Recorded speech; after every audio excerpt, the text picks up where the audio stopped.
And you see the Tidehunter ban there at the start of Phase 2 that came out from Ravens. They're very much aware. Heiko on the Tide really disrupted any of their plans to force those team fights. They didn't have a great answer for him, so they banned it away. They banned the Terrorblade as well, because, well, similar story, right? No answer for Mini on that TB. So, trying to cover their bases here. They'll take out the Troll Warlord. Not a bad choice as well, just because you don't want that hero that can ignore a little bit of your lockdown. And speaking of the lockdown, they're going to get the Disruptor in here. NoRunes follow with the Clockwork. That's an interesting one. The Clock has been a very polarizing hero, I'd say, for a lot of the teams that we're going to see in Pro Series. A lot of teams are ignoring it. Very few bans on the hero in particular, but with this lineup that NoRunes has, the Clockwork kind of feels perfect, right? If he initiates, even just by himself, the Storm can be with him in just a few moments. Yeah, and this draft is just flying Mm-hmm. by. Yeah, they want to play Dota. They want to get into it. And I think, like you said, very polarizing hero. Clockwork is either completely ignored or overvalued, even to an extent. I think here, though, he falls into a pretty nice niche. Both supports being very weak and very vulnerable to the Clockwork early on. And of course, the main reason why I think they go for it is just having that counter versus the Beastmaster, where you don't want Boar anymore. And of course, usually you haven't been getting Boar until level 4 on Beastmaster. Just points up in the axe spam is just too valuable. So it feels like a counter against something that Benjaz might not even need to go for, but it still forces the hand of the Beastmaster just a little bit.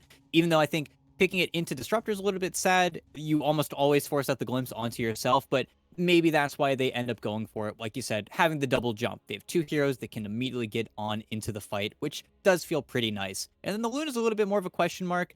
I think Comfort Hero for Mini is probably the easy thing here, but isn't a Mm-hmm. classic counter versus Beastmaster is just a hero that feels nice. And I think as well, seeing the carries that Ravens have already taken out, picking it specifically because it looks pretty enabled so far, and then you get two more bans on top of it, so thinning out the pool very hard here from Dad, even though I think the easy hero pick for them right now would simply just to be go for the Drow Ranger. Classic counter versus Luna makes it very difficult for her to stick in those fights. Any ultra ranged hero that is going to lane up or build a Scotty, anything that slows the Luna is going to feel nice for Dad. Mm-hmm. And even with the Drow, the way that the silence kind of propagates, to use my $3 word of the day, you still have to be a little careful on the timing for the Clock in the Storm, right? It doesn't just sort of come out and it's gone. So if you mistime it, you end up jumping into a silence, and then you're just awkwardly standing there with nothing to do while a Drow Ranger is very upset with you and right-clicking you. So it would be an interesting choice for the Ravens side here. Of course, as you mentioned earlier, they have ultimate last pick, so they can take all the time in the world to think that one through. For now, though, in terms of the final ban, looking at presumably Heiko's hero, they took out the Mars already. The Tide was banned a phase back, so a lot of those big threats in terms of that off-lane team fight hero have been taken away. We did, yeah, there it is. We did see that Centaur ban earlier on in the series as well, so they just decided to take it away. Yeah, no. And offlane pool is thin. There aren't too many heroes that Heiko really wants. Again, I don't think we're going to see him on a hero like the Timber Saw again. Just doesn't make a lot of sense. And they Mm-hmm. do need a big stun. They've got very good single target lockdown, and they decide to Eh. not answer it. Okay? I mean, it doesn't get banned, gets all the way through. Sure, it isn't an answer. It is a fierce lane. Rubik Dawnbreaker on the initial addition of Dawnbreaker into the game was just one of the best combos. You end up eating a lot more of that trail damage from the Celestial Hammer. Just feels very hard to walk out of a lot of situations, and perhaps that shifts Raven's goal a little bit. And it Oh. actually does enough that they decide to go for the counter pick and the lifestealer instead of the obvious drought pick. So, okay, they shift things up just because of Heiko's hero pick. Mm-hmm. And in that regard, Heiko on the Dawn maybe won't have that guaranteed lockdown that we were alluding to, but you've done a little bit already, right? Lifestealer instead of, as you were mentioning, something like a Drow Ranger is a shift that maybe they were banking on, something that they might be able to deal with a little bit better with what they've drafted. Oh, man, I'm just staring at the Clockwork set. It's such a good Clockwork That set. is cool. Yeah, hold on. Let's. But yeah, I think they do solve a few of their problems. Of course, now you might have solved your lane a little bit, versus the Rubik and the Dawnbreaker, but you've completely thrown away the Luna matchup just a tad here. It's where I think Dodd won't be able to fight in full confidence versus Mini until maybe he even looks for a BKB for himself, just because Rage typically isn't long enough to survive versus the Eclipse. But it's also a situation where I think he feels fine enough versus the Luna, even though if NoRunes ever get the confidence to break up onto that tier 3, as soon as you break out on that tier 3, the racks almost certainly fall along with it. It's just one of the nice aspects of Luna, where you have to be smoked running into her, otherwise the glaives, they disable your blinks, they stop any initiation, they make it incredibly difficult to approach, and that's something that Lifestealer cannot really do anything about. Doesn't give any wave clear, doesn't give any additional lockdown. He's just a hero to run at, sit on the Luna, and then hope that that's enough. Well, here we go. Third and final game of this series getting underway. As a reminder for folks, here in Phase 1, elimination is on the line for the bracket as a whole. Not directly in this match, though. If you lose, you do drop down to the lower bracket.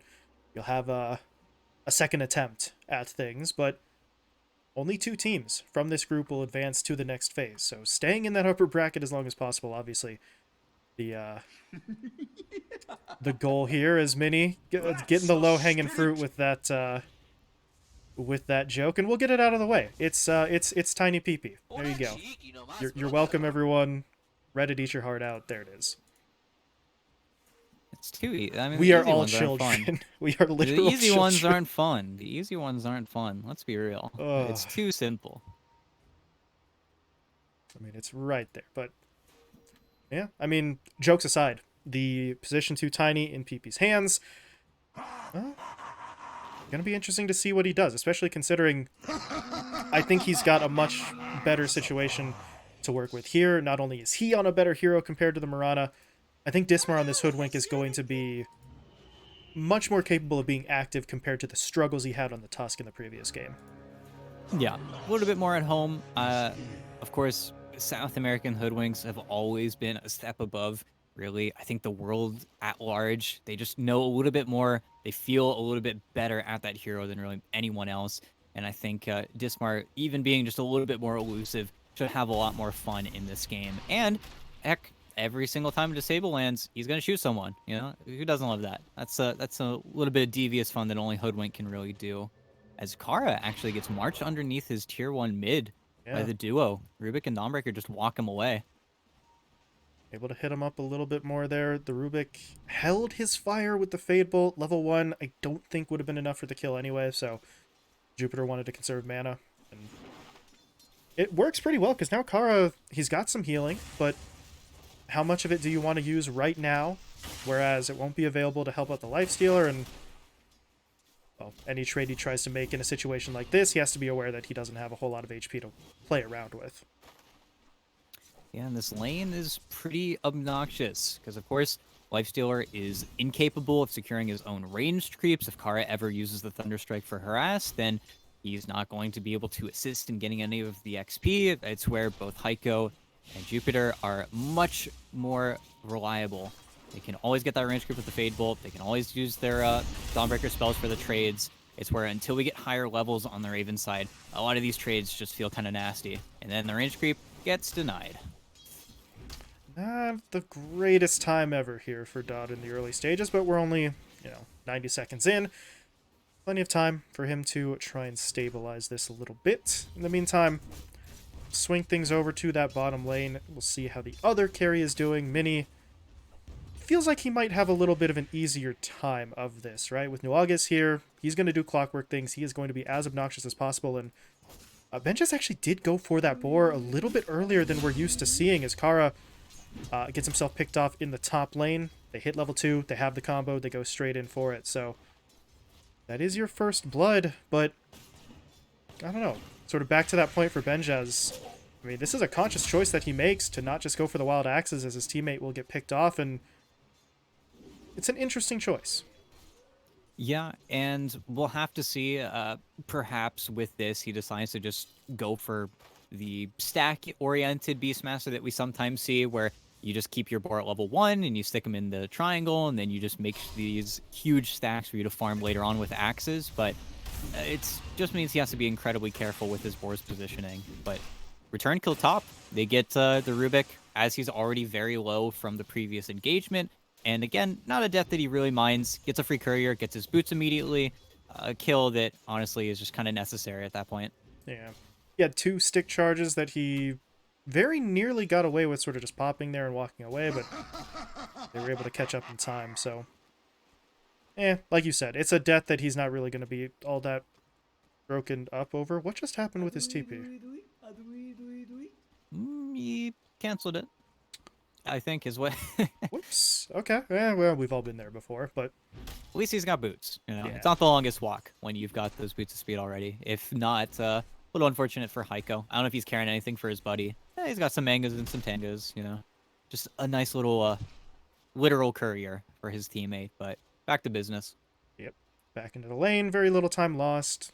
And that is the good news with this Dawnbreaker, right? You are not tethered to the Rubik. You don't need your hand held in too many of these situations, so he just kept on farming, kept himself in a solid spot, and now that the Rubik's back, maybe they can afford to look to be aggressive again onto someone like the Disruptor. Mm-hmm. Meanwhile, mid, just about, dead even here. There's a slight discrepancy in terms of the denies between Mr. Jeans and PP, but yeah, they are farming up a storm at the moment, trying to control some runes. Looks like NoRunes are actually going to get both of the water runes here, because Jupiter is sort of playing goalie. So he will be able to grab that. While that rotation comes through, though, down in the bottom lane, Nuagas does get himself punished, and... well, this is 2 points in the boar. So we were talking about him maybe wanting to avoid it. Instead, he's leaning directly into it, and that time around, a little bit of extra damage and slow helps them find the kill.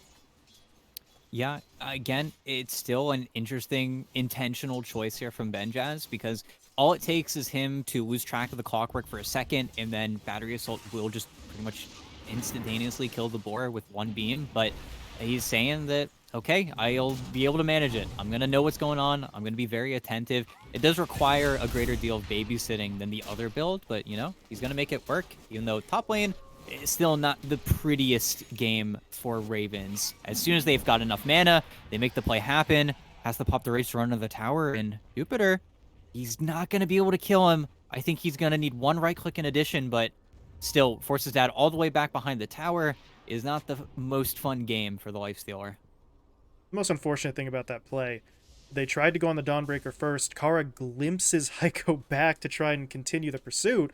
Heiko just decides, I'm close enough to the Disruptor himself to go for the Starbreaker, and obviously it cost the Disruptor his life. So trying to make a play, instead he draws attention to himself, and no way to take the aggro off at that stage. His death, it's not going to be that bad, right? If Dodd continues to farm, if he doesn't get bullied out of lane, then that's just going to be a sacrifice that they'll be okay with. But that's assuming the Lifestealer stays ahead of the Dawnbreaker in terms of the farming. Yeah, and he's got Helm of Iron Will. He's assigned a greed out for that, as opposed to just getting the early phase boots. Of course, once he has both those items, then all of that damage from Heiko really is going to miss. It's where neither spell ends up being enough. If he gets hammered, then he rages. If he gets Starbreakered, well, he's got 11 armor at that point.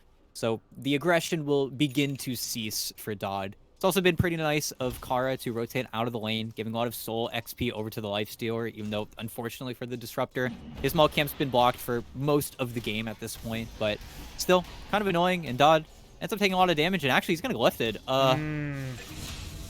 Just a mistake. Just got his wires crossed there, actually. Just ended up eating pretty much all of the hammer damage, raged after the fact, and then get hit by the entirety of the Starbreaker. So a pretty, really rudimentary mistake, and gets punished for it. And now doesn't have his TP, so long back, or walk back to his lane. Yeah. I mean, if he has level 2, if he has that extra second, maybe that works, but at level 1, he just did the math wrong, so a big kill for NoRunes to almost accidentally pick up, I guess, right? I mean, that's why you're always diligent. That's why you always try just in case. They're able to find a really valuable kill there.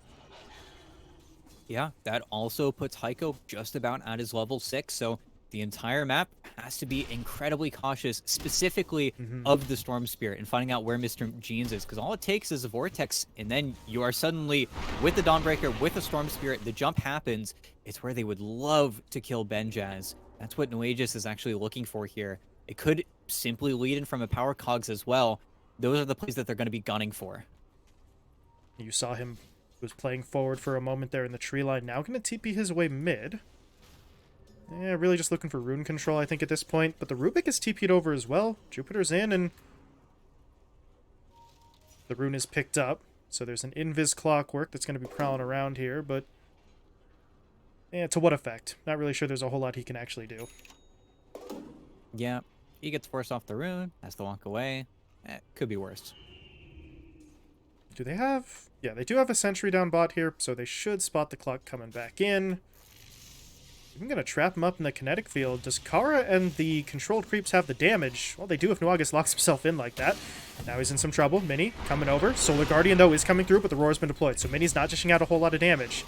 And now he's in some trouble. They go for the toss. They go for the avalanche. Can they take him down? Yes, they can, and with the storm zipping in... Well, Mr. Jeans will find something, but not really worth what they have to sacrifice. That's a double kill... A double kill for Dismar, actually, of all the people, but 2-for-1 trade. Yeah, and with the target that Heiko was Soul Guardian in on, they don't have him for the fight. It's where I think got a little bit too caught up in trying to get onto New Aegis and make sure the Clockwork survived that you just didn't have it for the Luna. So it ends up being fairly awkward. And of course, Heiko's not going to want to TP back towards bottom. You really only want to use one or the other when it comes to moving the Dawnbreaker around the map. So ends up feeling like a really awkward play. Even though Mr. Jeans is, slightly happier with that situation. No real aggression onto the Storm. And speaking of Mr. Jeans, walked up on a nice little stack here. Pretty nice. Little bit of gold for free. Zero pressure. I'm not even sure they know he's in here. They did just draw the circle there in the jungle, so maybe Dodd suspects, but nobody is going to be in position to really make a move, so he just steals some farm, walks away. His game going pretty damn well, and honestly, across the board for NoRunes, their cores are doing really well for themselves. Mini did take a bit of a downturn getting picked off in that fight, but other than that one death, really no pressure applied to him. Well, I guess he's getting pressured up here, trying to fight in the river. Was just trying to sort of steal the rune. He will at least set up so that Mr. Jeans can take the DD that spawned to the south, so it's not a death for no reason. But how much use can Mr. Jeans get out of the double damage rune here? Because he basically has no mana left. Could make it back to base, maybe TP out and try to start a fight that way, but they need a clear-cut target. Yeah, and we'll see. He doesn't have the TP scroll, so if he is forced back into the fountain, it's going to be a long time before we see anything from Mr. Jeans. He won't be able to bottle in the fountain either, so he's going to do everything in his power to preserve this DD rune, so he hopefully can make a play as soon as he is back to full strength, but a little awkward. It is go time, though. Heiko has his ulti again, Solar Guardian's up, there's a clock hook that they would also like to set up for. This is pretty much their easy moment to find a pretty free play across the map. It's just a matter of who they want to connect on. The Ravens have done a really good job of setting up Benjaz up bottom. He's got a ward to defend him. He's got Hawks defensively. They've also sentryed up every eye spot, so they know that NoRunes don't have too much vision here. That's where the cheeky ward is still barely scouting out where the Beastmaster is playing. So I think that's probably where you probably look for NoRunes looking for a smoke to kill that Beastmaster off. That's probably their easiest plays, just because the Tiny's a little bit too tanky still. Well, let's see if they start making their way over. Smoke's up. Mr. Jeans and Jupiter are going to look to make a play happen here, and well, 3 points up in Fade Bolt, double damage rune. If they find the Beastmaster, I do think they can kill him. But will they find him? They do have the vision now. Oh, they're guessing up. Zips onto the board. Now he'll find Benjaz, and there's going to be the kill going their way. Yep, and with the DD rune, very appropriately, save the Dawnbreaker ulti. Especially because Heiko's actually got a full mech now, so whoever is getting killed, he will just attempt to save. Maybe not if it's New Aegis, and New Aegis actually hooks away. Oh, man, he drops Still the hunting AoE for on it. the seeds, too, for a little bit of extra health while he's running. Now Dismar, I don't know. Oh, The Acorn shot's not enough either. He's somehow still alive through all of that. The good news, I guess, if you're Ravens, is that everyone walks away. You don't get turned on in that instance, but that was supposed to kind of be a freebie that they miss out on. Yeah, just good play, knowing that, hey, I kind of want to survive in this situation. I don't really care about saving my claw cook. And they get the tiny blink reveal. They know that that's online now. And what was a really fantastic blink timing, 12 minutes into the game, PP's doing a great job farming, is now no longer going to be a surprise. Should still probably look for a smoke in the daytime just because it is that free play. And your opponents as well, also looking for another smoke towards bottom. We'll have to see. Benjaz is already skeeved out a little bit. He does not want to show up. There's nobody farming the mid lane. With the support showing up there, he should feel in danger. And that's why his teammates as well are even doing some checks right now, going in between the smoke. Oh, will they run into anyone? The Rubik's coming up behind, but they actually spotted the Luna instead, so Minnie's going to be the target. Static Storm goes down, but well, the follow-up really was not there. Minnie lives. Benjaz is the one who dies because they still go through with that assault from Mr. Jeans. And everything's just going to fall apart there. They've lost 3, and I believe they're going to get PP out. He's TPing now. He will be able to make it home, but that is so unfortunate. I mean, that's the play that they wanted to make, right? Get your guys in between, drive a wedge between Benjaz and those assaulting heroes. It's just the actual fight, the lockdown on the Luna, didn't come together the way that they wanted. Yeah, and it's where after the Avatos, they just simply ran out of damage, and I don't know if they needed to follow Bushwhack or what really ended up happening there, but they lose out on an important kill. They lose the rest of their lineup. They lose pretty much everyone, and now, well, this is a little bit scary. Great Bushwhack as well. Benjaz, he's looking for revenge. Hookshot onto the backline from NoRunes, though, means Kara is still getting hit up, and he will fall.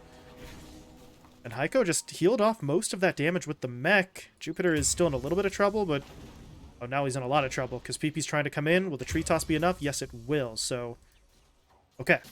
Ravens are able to sort of salvage that one. They pick off the 2 supports. It does cost them their disruptor, but they'll take that trade. Yeah, and now it would be ideal if they can lead in onto this mid tower, but fortunately, no Beastmaster in sight. So it looks like they're just going to take the farm instead, but at least for a little bit here, map should simmer down. A lot of smokes were expended during that that second day. Feels like now we should see everybody farm up, look for some of those big items, clean up the game a little bit. Benjaz still looking for that helm with the Overlord. Much slower time than what we're used to seeing. Deso as well finished up on Dad. It's where I think we take a little bit of a breather in our game here. But it's just going to pick up those items before they go back in for the fights.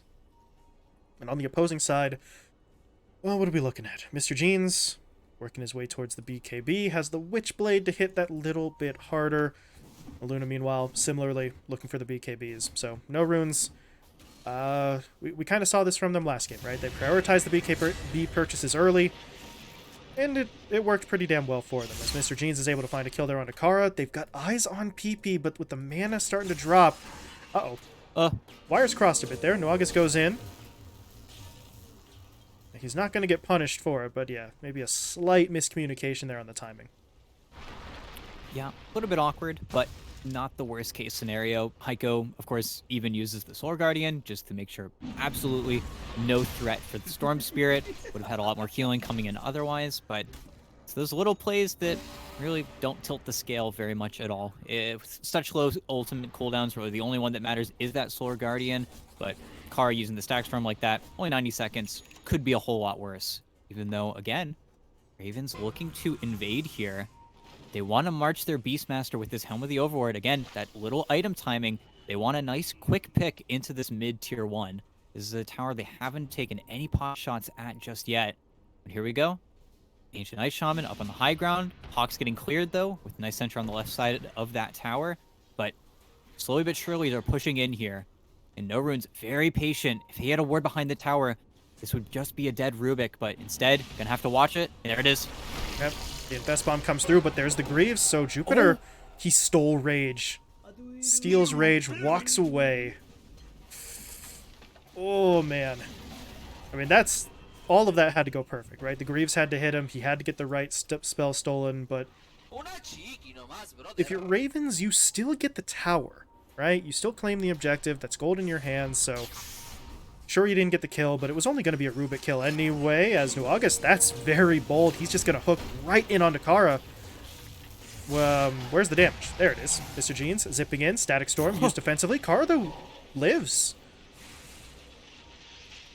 Okay, I mean, that static works out then. Oh yeah, a couple insane plays there. Not only does Mr. Jeans zip out of the static storm before the aura actually affects him, but also unfortunately gets his overload auto attack out of zip on the wrong target, so Kara barely survives. But little insane plays, but that was all just to catch Ravens possibly going into the Roche pit.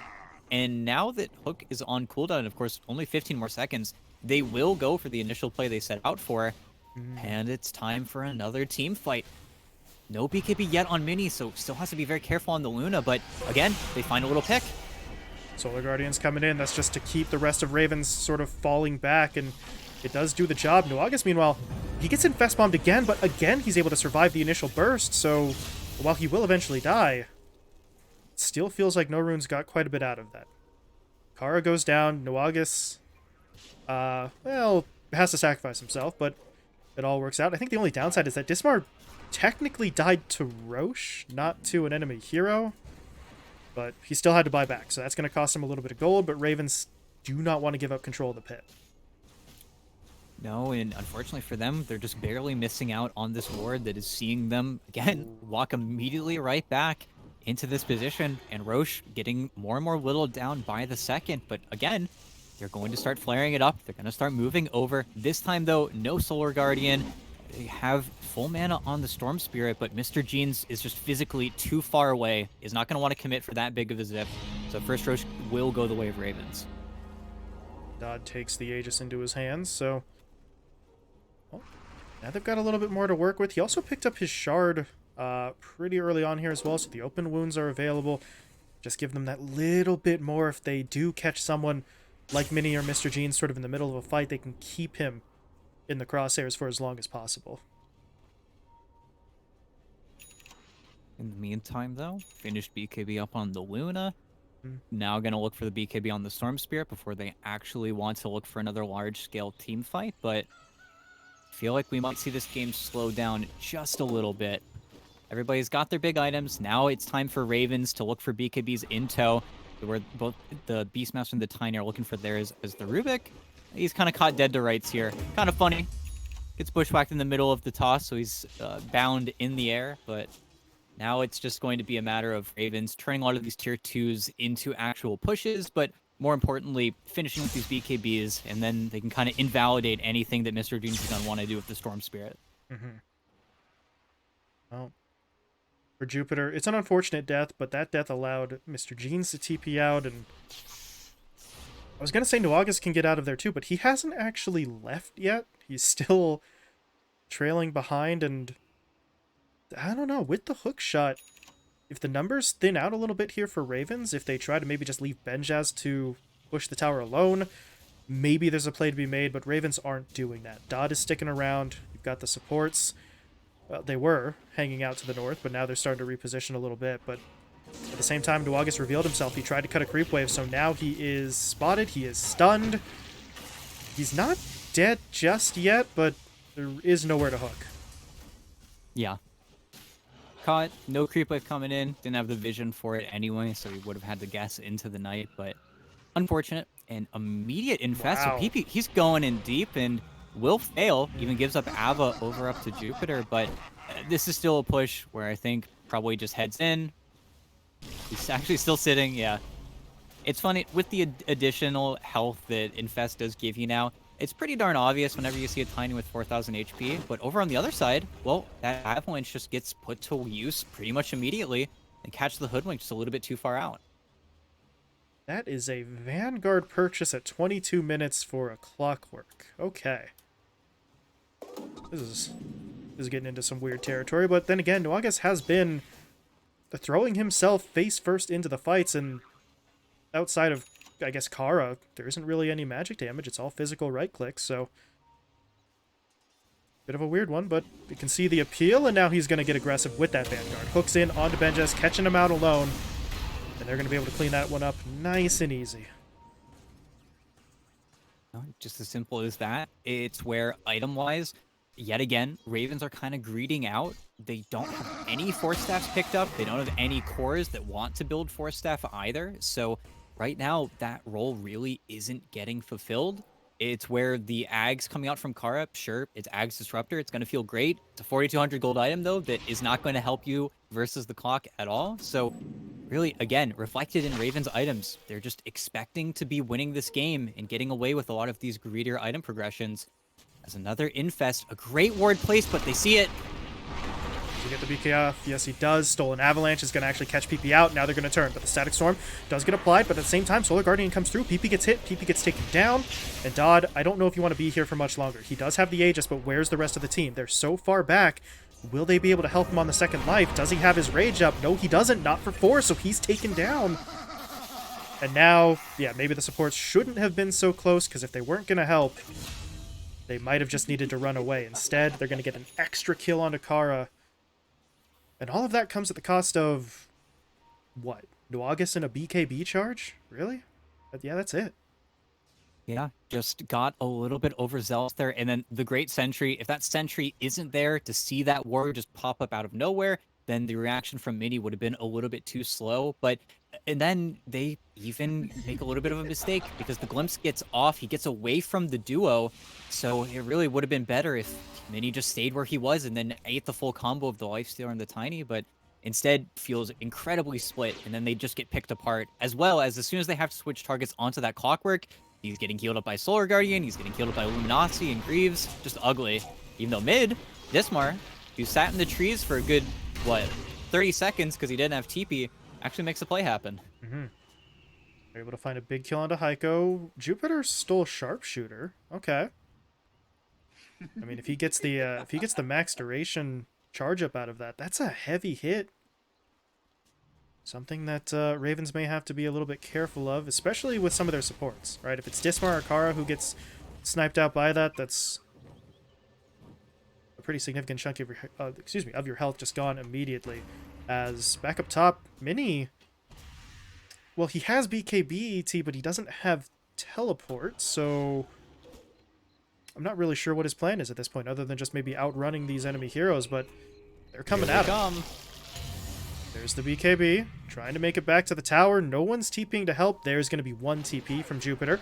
Sharpshooter comes into play. Solar Guardian, actually, hold on just a second. Mini's somehow still not dead yet. Eventually, though, they will take him down. But how much will they have to pay? Mr. Jeans did zip in. BKB was already active, so the Static Storm isn't doing a lot to him. Dodd didn't have a way out of the fight, so...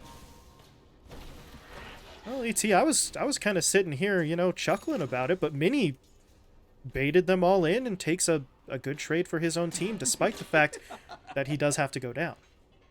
No, and incredibly important that they do get that trade, but such a great bushwhack from Dismar. If that bushwhack doesn't land the second that Dawnbreaker ends up there, Greaves get off. Maybe that Cone of the Luna doesn't come as cleanly as it should, and then that fight could have gone way worse for Ravens. But even the kill onto the Lifestealer feels slightly unfortunate because Mr. Jeans was almost out of gas. He was maybe one zip away from not getting that kill, and then that looks completely fine for Ravens. But because of the Lifestealer trade, it looks not so bad for NoRunes, even though, yet again, just kind of a weird play. Mini getting caught so far up top, and then, well, Wiggis doesn't learn, gets killed by the same ward. Yeah, unfortunate for him.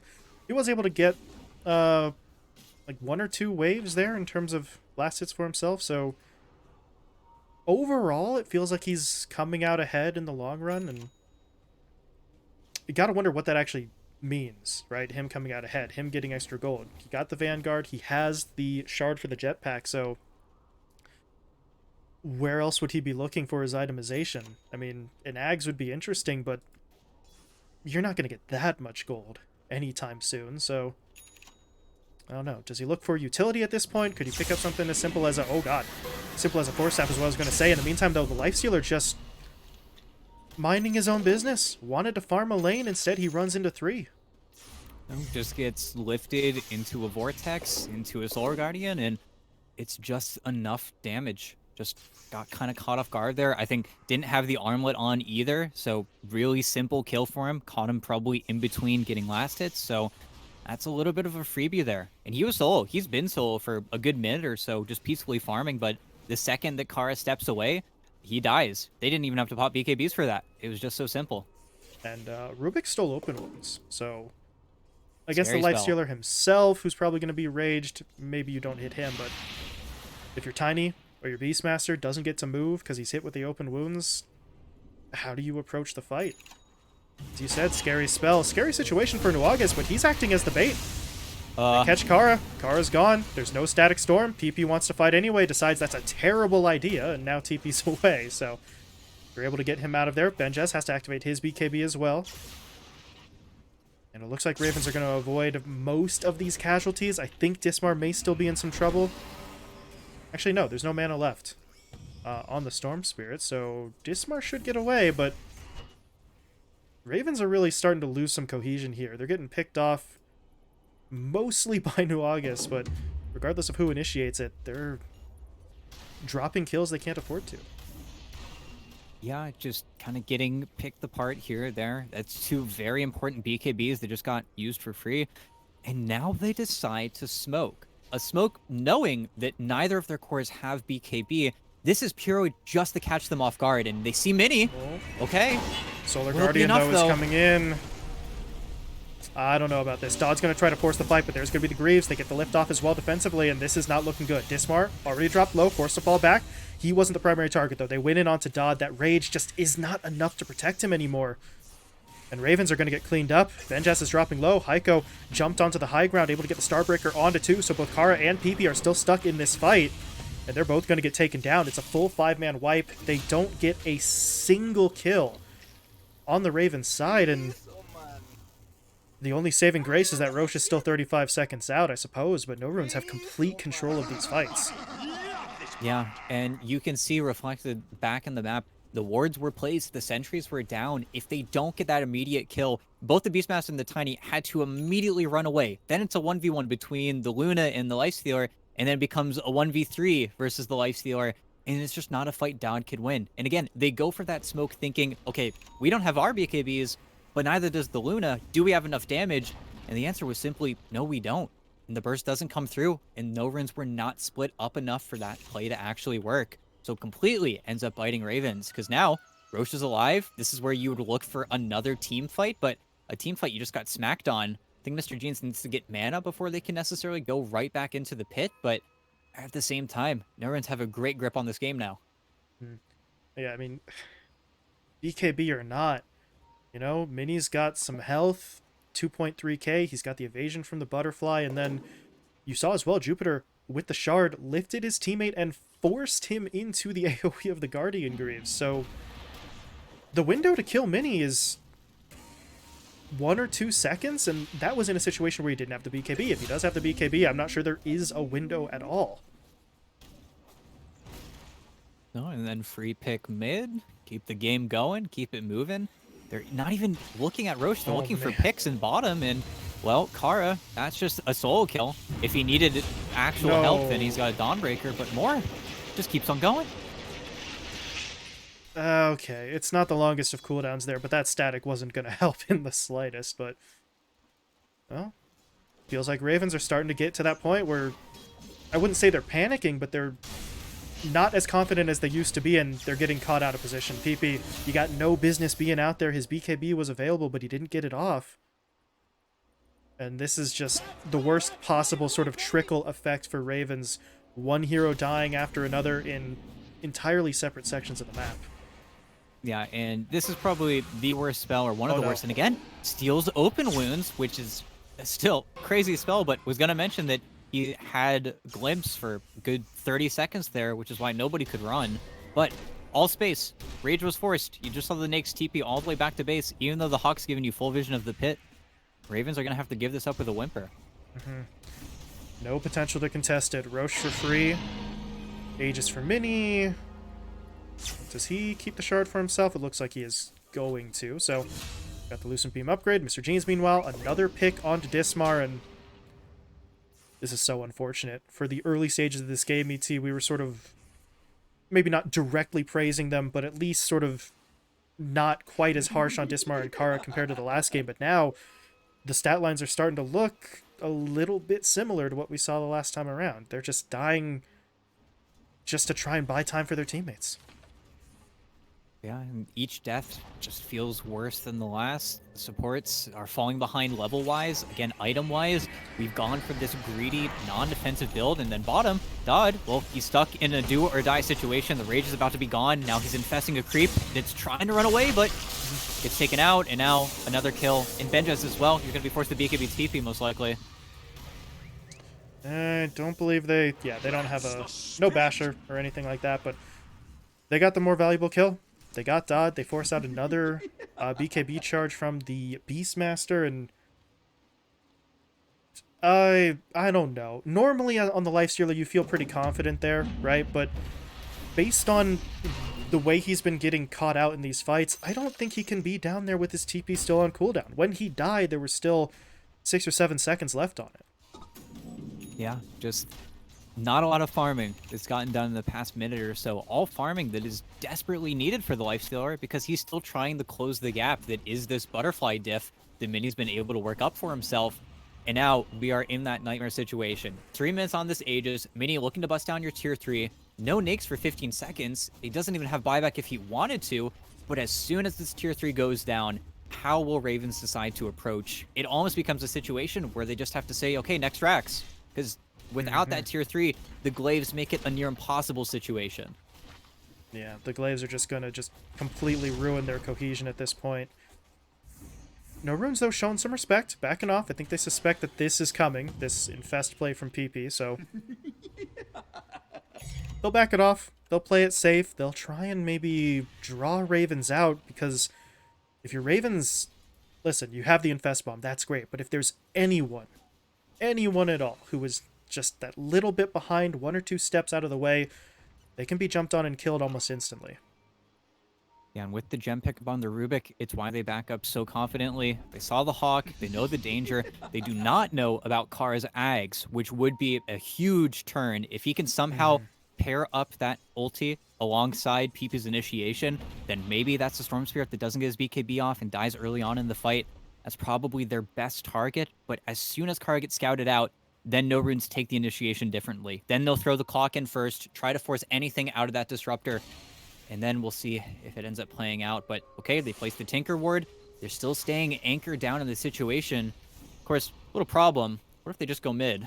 Yeah. There's still a DD rune on Mini, but here we go. Waves coming in. Again, if they see Kara at all, they know he's the big target. Look at that rocket flare. Once the smoke pops, well, no, they jump.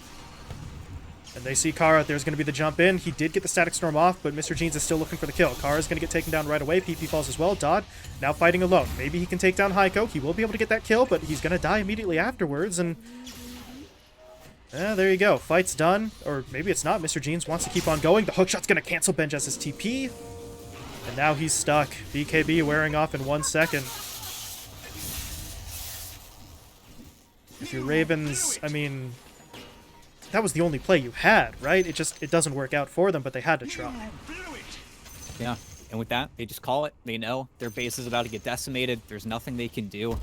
And man, oh man, Jupiter, what a play. And yeah, you see his teammates tipping him at the end of the game there, but even with that final play, when the smoke breaks, he just has rage, blinks in, doesn't get affected by the Static Storm, gets all of the vision in the world, forces the infest out, and then it's just an impossible situation for Dad and PP. And even though they end up killing Heiko at the end of that fight, it's just too little, too late. The rest of the lineup just was not able to play up the snuff. And even though it was kind of a sad game, there really weren't too many deaths spread out across the cores or even Dismar. A lot of this was just on to Kara. I still think Raven's bullheadedness, the stubbornness, no Force Staffs versus Clockwork, going for these super greedy items, and then banking on the fact that we're just going to keep winning, I guess, and the game will keep going, just doesn't pan out for them in the second game in a row, where I think they bank on a lot of things going right, and then as soon as they start going wrong, they just run out of gas in the tank and then lose. And unfortunately, I really do kind of hate to have to bring us back around to that point, but it plays into what we were seeing a lot the last time that we saw Ravens in Pro Series in Thunderpick, where best of twos, group stage settings, they do great. They do fantastically. Then you put them into a best of 3. Then you put them into a playoff bracket. something just doesn't click for them. Some sort of mindset switch up for them leaves the door open to relatively minor mistakes, but when you're going up against a regional opponent like this, those mistakes are really going to kill you. Yeah, and like we both said earlier on, we thought this was going to be a pretty close game and a close series. It was, and I think that's where Div 1, Div 2, once you're out of those top 2, top 3 spots, really anything goes in any region. That's just the Mm-hmm. way it seems to be. Really that distance, it's more so just a benefit of actually qualifying for Div 1 than it is any actual indicator of skill, because there are a bunch of fantastic players that get in between, and hopefully that's where these side tournaments, in addition to Div 2 DPC, will really showcase how little of a difference there is. Because again, aside from those top 2 teams, really anything goes. Mm-hmm. This time it's NoRunes who do come away with the win, so they remain in the upper bracket. They're going to be facing off against the winner of our next series here. We do have Infamous versus Alpha coming up next. So NoRunes will play the winner of that. Ravens will play the loser in the lower bracket. And before we hop away to that break, I do want to point out for folks, um, depending on when their DPC series ended, there is a series between Wildcard and Dreamers that is going to be taking place pretty much simultaneously with Infamous and Alpha. I think we've got Badger and Neff who are going to be covering it on one of the other BTS channels. So if you are looking for that matchup, just letting you know, it is going to be broadcast simultaneously. So if you're heading over there, if you're sticking with us, we appreciate it either way. Just want to let you know where the Dota is being played. So yeah, for now, we'll step away. Infamous versus Alpha will be coming up next. So stick around and we'll be right back.